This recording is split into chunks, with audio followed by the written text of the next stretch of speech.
Hey guys, welcome to CG Extreme. First of all, thanks to all those who watched my previous video and commented. And a really big sorry for not posting the video soon, as I was a bit confused like what to post now. But still, no problem, I found out what to make new. So, without any delays, let's get started.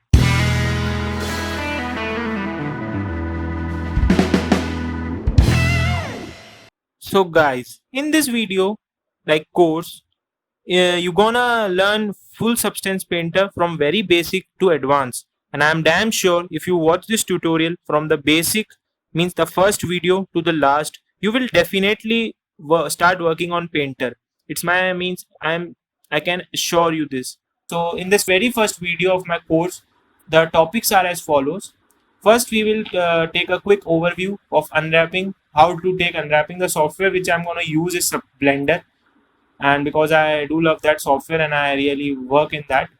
I worked in Maya also, but I feel very comfortable while working in Blender.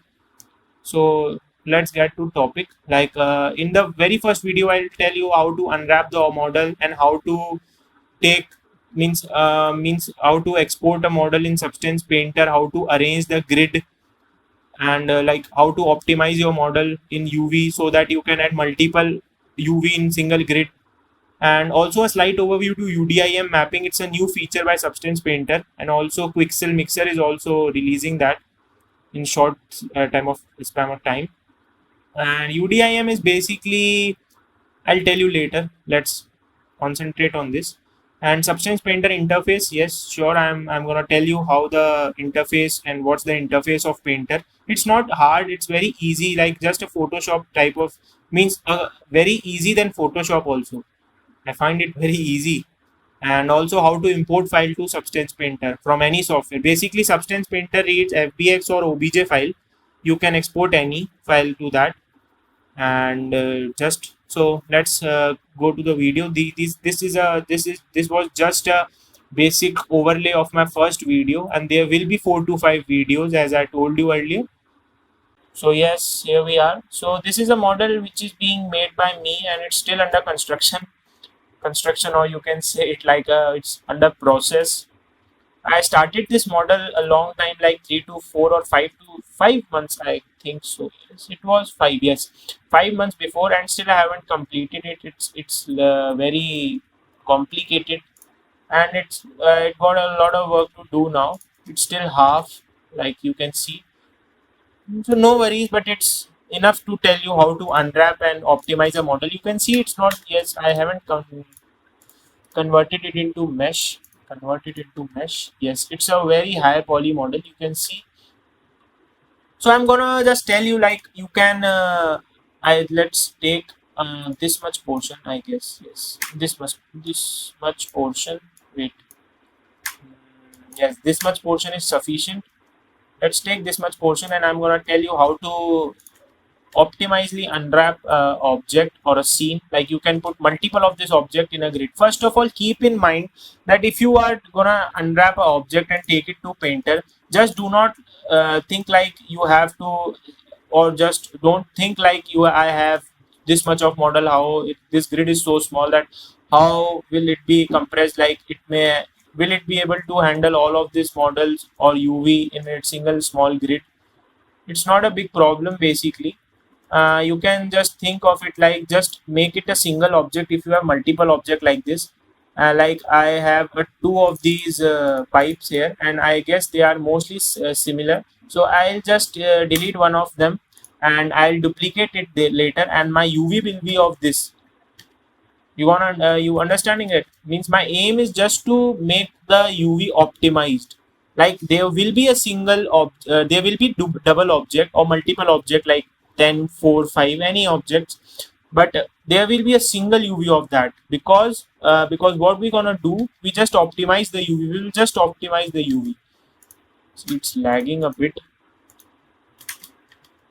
Just optimize the UV and make it overlap by each other. It will not create any sort of black problem while baking.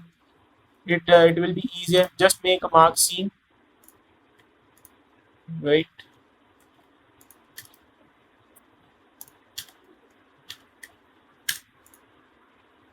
see, it's very high poly, it's very difficult for you to understand, I guess. Yes, but I guess it's good. Let's unwrap it from here also, and unwrap it from, ये कहाँ चला गया? Yes, here also. Yes, now you can see, like अब आपने देखो जैसे ही देख ही लिया है इसके अंदर. I'll mix match the languages it between Hindi or English because I'm quite comfortable in teaching you in Hindi, so don't mind it. I'll try to upload subtitles also. So yes, now आपने देख ही लिया जैसे इसके अंदर. अब क्या कर रहा हूँ मैं कि अब मैंने इसको डुप्लीकेट करा है ऑब्जेक्ट को. मतलब मेरा क्या टारगेट है इसके अंदर कि मेरा ऑब्जेक्ट एक रहेगा, मल्टीपल ऑब्जेक्ट रहेगा, बट यूवी जो उसका वो रहेगा वो एक ही रहेगा. क्यों रहेगा यूवी एक? बिकॉज अगर हम मल्टीपल ऑब्जेक्ट इसके अंदर कॉपी करेंगे, मान लो इसके अंदर अब आप मल्टीपल ऑब्जेक्ट अगर कॉपी कर रहे हो, जैसे आपने शिफ्ट डी करा, इसको डुप्लीकेट करा आपने, आपने इसको भी डुप्लीकेट करा, अब आपने इसको अनरैप करा. मान लो अब आपका ये ऑब्जेक्ट दूसरी पोजीशन पे, अभी तो चलो मैंने इसको एक ही लोकेशन पे अनरैप करा है तो ये एक ही के ऊपर चढ़ा हुआ है, बट अब मैंने इसको यहाँ कर दिया. अब मेरे तीन ऑब्जेक्ट हो गए इसके. अब मान लो मैंने इसको क्लिक करा और ये देखो 2 यूवी है मेरे. ऐसे मेरे मान लो 10 ऑब्जेक्ट हैं एक सीन के अंदर, तो मेरे 10 यूवी रहेंगे इसके अंदर, तो पूरा तो मेरा ग्रिड इसी से भर जाएगा. मेरे पास ऑप्शन ही नहीं बचेगा दूसरा यूवी बनाने के लिए या दूसरी चीजें डालने के लिए. मेरे सीन में इतने सारे ऑब्जेक्ट हैं, बट मैं कैसे डालूंगा इतने सारे ऑब्जेक्ट एक के अंदर? तो मैंने क्या करा इसके अंदर कि मैंने इस ऑब्जेक्ट को डिलीट करा, इसको भी डिलीट करा, मैंने एक ही को अनरैप करा. अब मान लो मुझे इसको डुप्लीकेट करना है, तो मैं कहाँ गया, ये रहा. मान लो मैंने इसको डुप्लीकेट करा और इधर लेके, अब चाहे मैं इसको स्केल ही कर लूँ, बट मेरी जो इसकी दोनों की यूवी रहेगी वो एक ही रहेगी. अब मैं इसको छोटा करके इस कोने में डाल दिया, तो इससे आप देख रहे हो कि मेरा जो ग्रिड है वो कस्टमाइज हो रहा है. My grid is quite optimized, you know, you can see like it's optimized. My objects are multiple but their UVs are same. See, so it's optimized now. Like this you can take as much as model you can. Like मैंने इसके अंदर ये भी करा. अब मान लो, अब आप सोचो इसके अंदर भाई ये भी है और फिर इतने सारे ऑब्जेक्ट हैं. अब आप एक एक ऑब्जेक्ट का यूवी, और चाहे वो ऑब्जेक्ट डुप्लीकेट ही हो रहा है इसके अंदर, और आप मल्टीपल ऑब्जेक्ट को डालोगे इसके अंदर, तो ऑब्वियसली बात है कि वो तो बड़ा ही होगा यूवी आपका, तो ग्रिड बढ़ जाएगी आपकी बहुत जल्दी. तो इसलिए मैंने क्या करा इसके अंदर, अपन इसके अंदर ज़्यादा जरा से ऑब्जेक्ट नहीं, वीडियो बहुत बड़ी हो जाएगी, अनरैपिंग बेस्ड वीडियो नहीं है ये. मैं इसके अंदर सिर्फ एक और एक ये 2 ऑब्जेक्ट, और आपको अंडरस्टैंडिंग के लिए ये और ये रखेंगे अपन इस सीन के अंदर. ठीक है,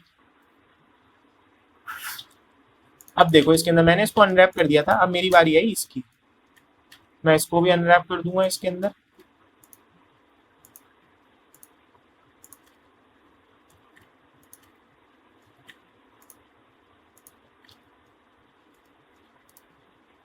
So yes, I have made a seam over here and a seam over here.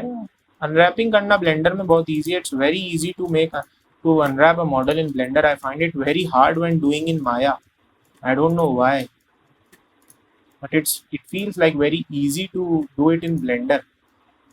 It's my personal opinion.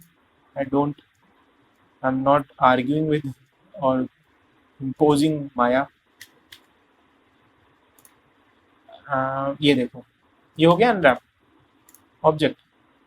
अब मैं क्या करूँगा इसके अंदर, मान लो मेरे पास, अरे यार ये प्रॉब्लम हो जाएगी इसके अंदर.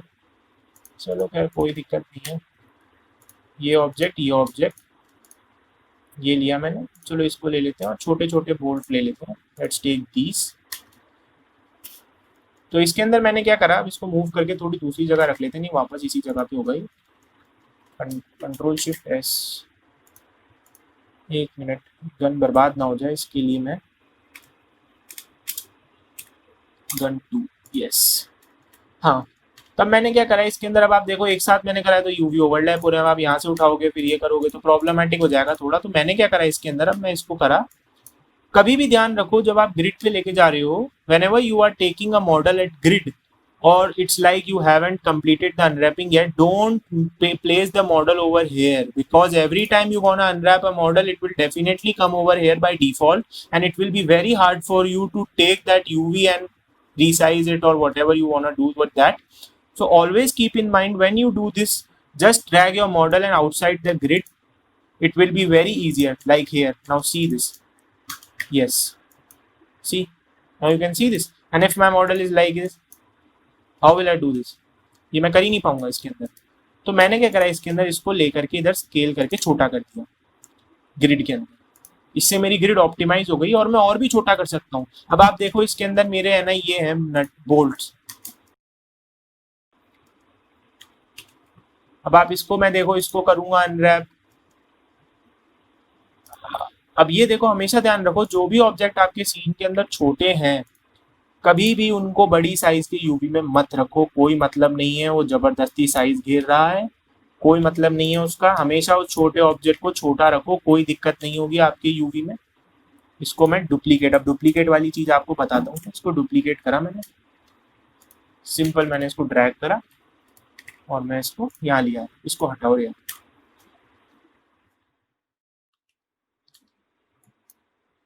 So now you can see our grid is finally ready. I haven't unwrapped whole model because it will take a long video to unwrap that. I am thinking that you guys already knew how to unwrap a model. If don't, please mention it in comments or DM me at Instagram. I'll try to make a video on that. So see. तो अब ये model जो है अपना unwrap हो चुका है, कोई दिक्कत की बात नहीं है। अब क्या करना है अपने को, इसको या तो अपन चाहे, अब मटेरियल एक्सपोर्टिंग के टाइम पे क्या करना पड़ता है, पेंटर हमेशा कभी पेंटर ऑब्जेक्ट रीड नहीं करता है, पेंटर हमेशा मटेरियल रीड करता है आपके ऑब्जेक्ट का। अब मैं चाहे इस ऑब्जेक्ट को, अगर मान लो मैंने इसके अंदर इस पे क्लिक करा, मैंने इस पे एक मटीरियल लगाया, मैंने इस पे क्लिक करा, मैंने इस पे एक मटीरियल लगाया और मैंने इन दोनों पे भी अलग अलग मटीरियल लगाया, इस पे अलग और इस पे अलग। बट अब चाहे मैं इसको कंबाइन करके लेके जाऊंगा पेंटर में, वो अलग अलग ऑब्जेक्ट ही रीड करेगा। आप सोचोगे आपने इसको मर्ज कर दिया बट ये एक ऑब्जेक्ट हो गया, नहीं हुआ ये एक ऑब्जेक्ट। इस पे 4 मटेरियल अप्लाइड है, ये 4 ऑब्जेक्ट जाएंगे और अगर एक ऑब्जेक्ट का आप 4 यूवी निकाल रहे हो तो 16 यूवी निकलेंगे आपके, 16 मैप्स निकलेंगे आपके बाहर पेंटर से। फिर आप इस पे लगाते लगाते परेशान हो जाओगे कि कितने मैप है मेरे पास। तो इसके अंदर अपने को क्या करना होगा, इस टाइम पे कोई दिक्कत की बात नहीं है, सारे ऑब्जेक्ट को सिलेक्ट करा, एक ही मटेरियल पूरे ऑब्जेक्ट पे लगा दिया अपन। तो ये पूरा ऑब्जेक्ट, चाहे मान लो ये गनी है मेरी, सबको सेलेक्ट करके आप अगर पूरे ऑब्जेक्ट पे एक मटेरियल लगाओगे तो एक ऑब्जेक्ट ही जाएगा पेंटर पे। अब अगर आपको अलग अलग लेके जाने हैं, कुछ अलग है, कई चांसेस ऐसी होती हैं, कई केस ऐसे होते हैं कि उसके अंदर अलग ही ले जाना पड़ता है। तो at that time it's like you have to do separate make separate object for that, but right now it's okay for us to make it a single object. So yes, it's unwrapped also, but let me increase this a lot bit because my grid is bit empty and I can use that. Rotate करते हैं इसको। Guys देखो video जो है मेरा mixed in Hindi and English because I can't teach you well in English, I can't. आप video देखोगे मेरा व्यू, मैं व्यू के लिए नहीं कर रहा है, ये मेरे को समझाना है, तो इसलिए मैं नहीं बना रहा इसको इंग्लिश के अंदर इतना, मैं हिंदी इंग्लिश मिक्स रख रहा हूँ। बहुत लोगों ने बोला इंग्लिश में बनाओ, बट नहीं, मैं समझा नहीं सकता English. I can't teach you in English, difficult for me to understand, means make you guys understand this. So now yes it's ready and now export it as obj। obj में गया, मैं selection only pay click करा, किसी भी location पे चलेगा, चलो desktop पे करते हैं गन 2 के नाम से, और ये एक्सपोर्ट हो गया। अब मैं गया पेंटर पे, पेंटर ओपन हो रहा है।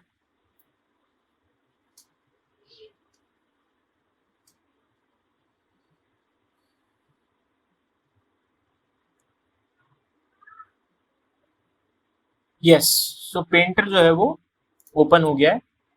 इसके अंदर न्यू पे गया मैं, न्यू पे जाने के बाद अब यहाँ पे आपको ऑप्शन मिलते हैं कौन सा टेम्पलेट आप यूज करना चाहते हो। पेंटर में बहुत सारे टेम्पलेट हैं। टेम्पलेट ये वो हैं जब आप टेक्सचर एक्सपोर्ट करोगे, when you export the textures from painter, means her object का अलग टेक्सचर, हर सॉफ्टवेयर के हिसाब से टेक्सचर निकलते हैं। अनरियल यूनिटी के 3 टेक्सचर निकलते हैं, अनरियल के अलग निकलते हैं, वीरे में अलग। बेसिकली टेक्सचर सेम होते हैं बट वो ये होता है कि रीड कितने करता है वो।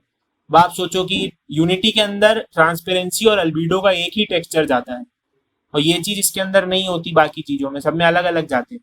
तो इसलिए हर सॉफ्टवेयर का अलग है, बट अभी के लिए अपन ब्लेंडर में करेंगे, जो कि इसके अंदर बाय डिफॉल्ट जो मैंने रख रखा था पीवीआर एल्गोरिथमिक, वही रखने देंगे। इसके अंदर अपन गए यहाँ पे एंड फाइल अपनी अपलोड करी डायरेक्ट। ये ओपन जीएल और डायरेक्ट टेक्स्ट बेसिकली इसके अंदर वही होता है कि आपके सीपीयू जीपीयू रेंडरिंग, तो अपन इसको डायरेक्ट टेक्स्ट पे सेट रखने देंगे। और डॉक्यूमेंट रेजोल्यूशन जो होगी अपना किस रेजोल्यूशन पे डॉक्यूमेंट, तो 2K is sufficient. And if you like, yeah, so I mentioned earlier, now Painter has released a auto unwrap feature, but I don't really, yes, see, you can see scene, UV island, packing, margin, whatever, but I really don't trust it. It's a very good option, ये बहुत बढ़िया option है. अगर आपको fast काम करना है और आपके पास इतना टाइम नहीं है तो आप इसको यूज कर सकते हैं.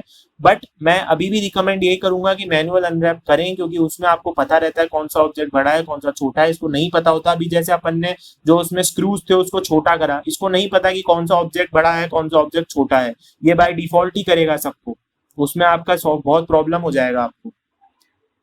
तो खैर कोई बात नहीं. अब यूडीआईएम टेक्सचर जो होते हैं, हाँ अपन ने बात करी थी. यूडीआईएम बेसिकली क्या होते हैं कि जब अपन ग्रिड लगा रहे हैं इधर, अब आप मान लो कोई ह्यूमन कैरेक्टर या कोई एनिमल कैरेक्टर है मेरे पास, उसके अंदर मेरे उसकी बॉडी का फेस अलग है, बॉडी का मुझे अलग रखना है. अब उसमें अगर मैं यूवी छोटा करूंगा क्वालिटी घटेगी उसकी. तो उसके अंदर मैं क्या करूंगा, उसके हैंड वाले पोर्शन को इधर रख दिया ग्रिड के. अब मैं ग्रिड के बाहर जितने भी यूवी जाते हैं वो रीड नहीं करता सब्सटेंस पेंटर. हमेशा ध्यान रखना, जितने भी यूवी इसके अंदर रहेंगे वो उतने ही रीड करेगा. अगर ये यूवी यहाँ जा रहा है वो ऑब्जेक्ट शो करेगा उस पे, बट उस पे पेंट नहीं कर पाओगे आप until and unless UDIM textures is on. UDIM texturing का भी अलग मेथड होता है, उसको ब्लेंडर से ले जाके सेटअप करना पड़ता है वहां पे कि वो टेक्सचर जो फाइल है वो UDIM इनेबल्ड है कि नहीं है. तो वो किसी और टाइम बताऊंगा मैं, अभी के लिए नहीं. बट UDIM टेक्सचर्स ये होते हैं कि आप ग्रिड के बाहर भी अगर ऑब्जेक्ट रखोगे तो आप उसको ले जा सकते हो. जैसे मान लो मेरी ग्रिड भर गई है या मेरे मल्टीपल ऑब्जेक्ट है, मेरे पास 2 गन है, तो मैंने एक गन को इसमें डाल दिया, दूसरी गन को मैंने ग्रिड के बाहर सेट करके इसमें डाल दिया, तो वो दोनों गन रीड कर लेगा UDIM ऑन करने के बाद. ये होता है UDIM. अब इसके अंदर मैंने यहाँ ये जो एडिंग होती है, ये मान लो आपने पहले से कोई टेक्सचर वगैरह बेक कर रखे हैं. जैसे मान लो कोई भी फाइल आप मान लो, जैसे आपने टेक्सचर वगैरह पहले से अगर बेक कर रखे हैं तो वो आप यहाँ पे ऐड कर सकते हो. तो आप ले जाके इसमें इंपोर्ट कर लो डायरेक्टली, आपका टाइम बच जाएगा. तो अभी इंपोर्ट करा अपन ने ऑब्जेक्ट इसके अंदर. ये देखो नॉर्मल की प्रॉब्लम आ गई इसके अंदर. ये नॉर्मल जो है इसके फ्लिप हो रखे हैं, ये फ्लिप अपने को दोबारा करने पड़ेंगे. नॉर्मल इसको रिकैलकुलेट करना पड़ेगा नॉर्मल को. ये देखो ये शो नहीं करेगा अगर फ्लिप है नॉर्मल, तो ये बहुत मुसीबत का काम होता है बार बार इसके अंदर. कोई दिक्कत नहीं है, इसको करते हैं. देखो वीडियो थोड़ा सा बड़ा जाएगा, मैं जल्दी जल्दी खत्म करने की कोशिश में हूँ. ये सब बहुत ज़्यादा खिंच चुका है. रिकैलकुलेट नॉर्मल मेरे हिसाब से हो गए होंगे, एक बार चेक करते हैं इधर. यस ये हो गया अपना काम. ये दोबारा ले जाओ इसको. ये थोड़ा सिरदर्दी का काम है इसके अंदर, बट बाकी सॉफ्टवेयर बहुत बढ़िया है, बहुत काम का सॉफ्टवेयर है, बड़ा मजा आता है करने में काम. आउटपुट इतना बढ़िया निकलता है इसमें आई रे से. इसमें आई रे यूज होता है, जैसे ब्लेंडर में साइकिल से इसमें आई रे. ये करा इसको, ये हो गया. देखो हुआ. अब अपन इस पे गए बेकिंग का प्रोसेस. हाँ, टेक्स्ट सब्सटेंस पेंटर के अंदर क्या होता है कि शॉर्टकट वगैरह का देखो सीन ऐसा रहता है इसके अंदर. ऑल्ट लेफ्ट माउस से रोटेट, ऑल्ट मिडिल माउस से ड्रैग, कंट्रोल और लेफ्ट माउस से रोटेट होता है ब्रश इसका ऊपर नीचे ड्रैग करने पे. कंट्रोल राइट क्लिक से बड़ा छोटा. कंट्रोल राइट क्लिक को प्रेस करोगे ऊपर और नीचे तो ब्रश की हार्डनेस कंट्रोल हो सकती है इससे. बाकी इसके अंदर क्या होता है अपना ये पर्सपेक्टिव व्यू है, ऑर्थोग्राफिक व्यू है. ऑर्थोग्राफिक व्यू का शिफ्ट दबा के आप अगर ड्रैग करते हो ऑल्ट लेफ्ट क्लिक से तो आपका जो लॉक हो जाएगा व्यूज पे. जैसे ये मेरा फ्रंट व्यू पे शिफ्ट दबा के, ये व्यू पे तो शिफ्ट दबा के लॉक हो जाएगा. और ये इसके अंदर मोड है कि आप यूवी के थ्रू पेंट करना चाहते हो तो यूवी के थ्रू भी कर सकते हो आप पेंट. डायरेक्ट 3D पे करना चाहते हो तो 3D पे भी कर सकते हो. इसका शॉर्टकट भी है यहाँ पे, आप यूज करोगे तो देख लोगे. ज्यादा लंबा मैं इस पोर्शन को नहीं खींचूंगा क्योंकि पहले ही बहुत वीडियो लंबी हो चुकी है. जल्दी जल्दी बताऊंगा कैसे करना होता है. ये गए अपन इसके अंदर यहाँ बेक टेक्स्ट में. देखो मैंने बोला था ना एक मटीरियल की ऑब्जेक्ट आएगा इसके अंदर, आ गया. अब इसमें मल्टीपल मैप है, normal map, world space, ID basically use मैं नहीं करता. एम्बिएंट ऑक्लूजन और ये बाकी सारे. और इसके अंदर रेजोल्यूशन है इसकी 2K. The resolution of its 2K. So just इस पे 2K पे क्लिक करा मैंने और इसको बेक करने पे चला दिया. अब ये बेक हो रहा है मॉडल. टेक्सचर जो है वो बेक हो रहे हैं इसके। बिना बेक करके अगर आप अपलोड करो इस पे टेक्सचर पेंट करोगे आपको रिजल्ट नहीं दिखेगा। टेक्सचर हमेशा इस पे बेक करके ही पेंटिंग करना, बाकी की बिना उसके बेकिंग मत करना इसकी। ये हो गया बेक अपना टेक्सचर जो था इसका। तो इस वीडियो के अंदर बेकिंग तक का ही प्रोसेस आपको बताऊंगा बस, बाकी इंटरफेस थोड़ा मैं आपको डिस्क्राइब कर देता हूँ। ये पेंटर के अंदर कुछ बाय डिफॉल्ट स्मार्ट मटेरियल दिए हुए होते हैं जो कि आपको बड़ा मदद करते हैं लास्ट टाइम पे। They are very helpful for you it when you are like, and I like when you are not in urgency or you have to work, it is very useful to use these. They have multiple textures like for human like skin and PVC के अलग हैं, steel rough और बहुत सारे material हैं इसके अंदर। बहुत बड़ी लाइब्रेरी है इसकी। एनवायरनमेंट भी इसमें और है, बट आप और चाहो तो अपलोड कर सकते हो नेट से निकाल के। HDRI हेवन है, मैं उसका लिंक डिस्क्रिप्शन में डाल दूंगा, वहाँ से आप निकाल सकते हो इसके और ऐड कर सकते हो इसमें। फाइल सेटिंग में जाके करना होता है थोड़ा। हार्ड सरफेस के मैप हैं, ये थोड़ा टिपिकल है, ये बहुत बाद के प्रोसेस हैं, बेसिक्स में नहीं आएगा ये समझ में आपके कुछ भी। बहुत सारे हैं इसके अंदर मटेरियल अवेलेबल हैं, ये स्मार्ट मटेरियल हैं, आपको क्रिएट नहीं करना। ग्रंज मैप, अल्फा, ये प्रोजेक्ट के अंदर जो मैंने इंपोर्ट करे बता रहा था, ऐड में अगर आप करते हो तो आते हैं। यहाँ तो ये मैंने बेक करे वो हैं, बट मुझे और अगर बेक करने हैं तो वो मैं अगर मैं इंपोर्ट करता हूँ और वो इसमें आ जाते हैं जो भी मैं मटेरियल इंपोर्ट करता हूँ। ये हो गया इसका नीचे का पैलेट, शेल्फ जिसे बोलते हैं। अभी आ जाता है अपना इधर ब्रश आ गया, पेंट ब्रश, जिससे आप ब्रश कर पेंट कर सकते हो कुछ भी। इरेजर आ गया, इरेज कर सकते हो आप कुछ भी। देखो ये इरेज कर दिया अपन ने इससे। ये क्या है, अपना प्रोजेक्शन है। इसके अंदर क्या होता है, कोई भी चीज अगर अपन जैसे मान लो स्टेंसिल वगैरह यूज कर रहे हैं तो प्रोजेक्शन के थ्रू वो पेंट हो सकता है स्टेंसिल से, बट ये बाद के प्रोसेस हैं। ये बेसिकली सारे टूल्स हैं इसके। पॉलीगन फिल, ये पॉलीगन पे फिल कर रहे हो आप कोई चीज, ये थोड़ा अच्छा प्रोसेस चीज है, बड़ा काम आता है। स्मच टूल हो गया, वही फोटोशॉप की तरह दो टेक्सचर को आप मर्ज कर रहे हो। ये स्टैम्प वगैरह है। क्लोन टूल, किसी भी चीज़ को आप क्लोन कर रहे हो, मतलब इसको आप इधर कर रहे हो, यही चीज़ आप इधर पेंट कर रहे हो, तो फोटोशॉप की तरह ये बेसिकली काफ़ी टिपिकल नहीं है। आप इससे डायरेक्टली फोटोशॉप पे भी एक्सपोर्ट कर सकते हो टेक्सचर, ये इन्होंने कुछ ही समय पहले ऐड करा है। बाकी ये सब तो सिंपल ऑप्शन है। बाकी ये ब्रश का फ्लो वगैरह है ये, हाँ। और शिफ्ट राइट क्लिक से आप एनवायरनमेंट रोटेट कर सकते हो। और यहाँ आ जाती है आपकी लेयर, ये ना दुनिया भर की लेयर है इसके अंदर। फिल लेयर हो गई, ये वाली लेयर हो गई, एम्प्टी लेयर हो गई, ये स्टेंसिल वगैरह के लिए यूज होती है। इधर सारे इफेक्ट्स आ गए। जनरेटर में ग्रंज मैप आते हैं। पेंट में आप पेंट कर सकते हो। पेंट फिल बेसिकली एक डिफरेंस होता है छोटा सा, वो मैं आपको बाद में बताऊंगा आगे वीडियो में। और लेवल वगैरह तो कलर इफेक्ट के लिए आ गए आपके सारे। और बाकी तो ये वाइट मास्क, ब्लैक मास्क ये बाद में बताऊंगा क्या होता है। डिलीट लेयर, क्रिएट फोल्डर, और स्मार्ट मटेरियल आप कोई क्रिएट कर रहे हो या यहाँ से आप इंपोर्ट कर रहे हो अपना कोई। और फिल लेयर वही मैंने बता दिया। ये सारे इसके होते हैं कि आपने हाइट, रफनेस, मेटेलिक, इतना तो पता ही होगा सबको। And this is like display setting, आप अपना HDRI खुद का चुन सकते हो। यहाँ पे इसमें जो दे रखे हैं, लाइटिंग आपको चेंज करनी हो तो मान लो ये HDRI पसंद आ रहा है आपको, नहीं आ रहा दूसरा ले लो। कलर चेंज देख रहे हो आप, शेडो वगैरह ऑन कर सकते हो, डेप्थ ऑफ फील्ड, बहुत सारी चीज़ें हैं इसके अंदर। ये आगे वाली ट्यूटोरियल में बताऊंगा। इस ट्यूटोरियल को यहीं पे ख़त्म करते हैं।